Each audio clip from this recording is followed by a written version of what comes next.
कामोठे येथील सेक्टर 34 परिसरातील अनेक ठिकाणी गटारांची झाकणे तुटून आतमध्ये गेल्यामुळे त्या भागात पाणी साचण्याची गंभीर समस्या निर्माण झाली होती.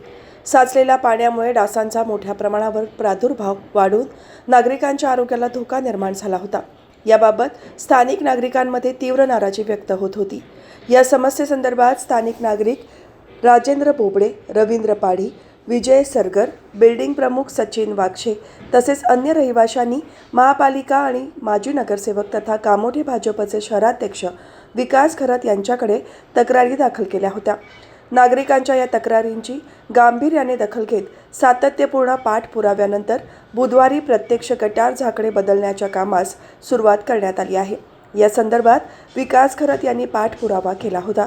पनवेल महानगरपालिकेचे संबंधित अधिकारी नेमण्यात आलेल्या कॉन्ट्रॅक्टर यांच्या माध्यमातून सेक्टर 34 परिसरातील तुटलेली आणि धोकादायक ठरलेली सर्व गटार झाकणे नव्याने बसवण्याचे काम तातडीने हाती घेण्यात आले असून हे काम लवकरच पूर्ण करणार असल्याची माहिती देण्यात आली आहे.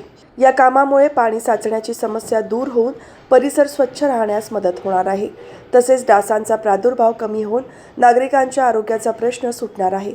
यावेळी समाजसेवक रवी गोवारी, समाजसेवक भाऊ भगत, समाजसेवक तसेच भाजप कामोठे मंडळचे उपाध्यक्ष रावसाहेब बुधे, व्यापारी असोसिएशनचे अध्यक्ष नानासाहेब मगदूम, आगतराव मोटे आणि विलास पुकळे हे प्रत्यक्ष उपस्थित होते.